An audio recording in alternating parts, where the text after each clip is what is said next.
L'eau les présente à la conquête du roi d'Instagram 2. Salut, je m'appelle Rémi Desgagnés, je suis sur Instagram depuis à peu près 6 ans. Instagram, pour moi, c'est une façon de montrer mes couleurs et de me réinventer tous les jours. Combien d'heures par jour passes-tu sur Instagram? Autant. Pour être bien honnête, là, je te dirais un bon 4 heures par jour. C'est vraiment exagéré, je sais, mais... J'ai déjà eu un gars qui m'a écrit pour faire mon ménage chez moi, puis qui allait me payer pour faire le ménage chez moi. C'était pas si pire. Mais comme, ouais, c'est pire parce qu'il m'a envoyé des photos de lui comme habillé en femme de ménage, sans donner trop d'indices, il n'y avait pas de pantalon. Ah, ça, c'est moi au pique-nique électronique qui a bu un bucket de trop. J'avais vraiment du fun avec mes amis. Le pique-nique électronique, je suis allé là tout l'été, c'est vraiment le fun. Puis j'avais mon swag incroyable avec mon ami Altesse. Shout out to you. Comment gères-tu le côté business d'Instagram? Est-ce que tu as déjà été payé pour faire le placement de produits? Oui, toujours en fait, là, ou presque. Ça a été mon struggle, je te dirais, quand j'ai commencé à faire de l'argent avec ça puis à faire des partenariats. J'ai pas de cours en marketing. J'avais la misère à savoir combien il faut que je demande par rapport au nombre d'abonnés que j'ai. Est-ce que tu acceptes tout ou comment que tu gères ça? Non, c'est ça. Fait que là, au début, quand tu commences, souvent, tu es porté à accepter tout parce que l'offre et la demande. Puis à un moment donné, tu peux te permettre de...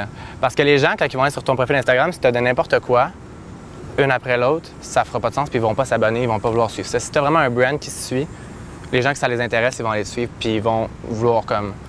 C'est ça qui les intéresse, fait qu'ils vont suivre ça. Fait que maintenant, je fais vraiment plus du fashion, fait que j'essaie de me concentrer plus là-dessus.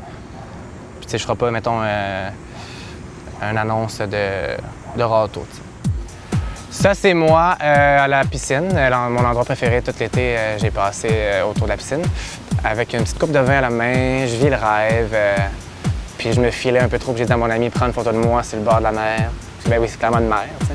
C'est un lac, mais presque pareil. C'était bien le fun. Très belle journée, bien heureux.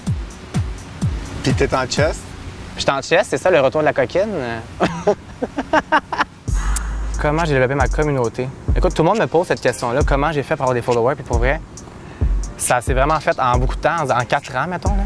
Je te dirais qu'à un moment donné, comme j'ai dit, j'ai commencé à faire du mannequinat et tout ça. Puis j'ai comme commencé à avoir, tu sais, mes photos s'étaient partagées sur des grosses pages, mettons, de mannequinat puis de trucs. Puis ils me taguaient. Puis à fil en aiguille, ça s'est fait comme ça. Puis maintenant, c'est beaucoup de pages de fashion blogueurs comme que je fais de mode qui vont repartager mes trucs pour des inspirations de look et tout ça. Fait que les gens qui suivent ça sont déjà sur ces pages-là. Fait qu'ils vont voir moi. Puis c'est ça qui les intéresse. Fait que c'est comme ça que ça se grossit. Tous les jours, ça... Mais j'ai pas de recette miracle, sinon... Non. Oui, c'est ça, c'est à Los Angeles. C'était vraiment cool. C'est avec un photographe là-bas qui est vraiment connu. Il s'appelle Mr. Vinny. Puis c'est un photographe de star. Puis j'étais pas une star en tout, mais il m'a quand même shooté. Puis c'est vraiment le fun. Mais ça, c'est censuré parce que la vraie photo est cochonne.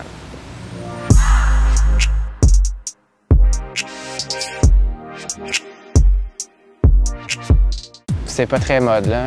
Je vends pas beaucoup de linge sur cette photo-là. Je vends du rêve, c'est tout ce que je vends.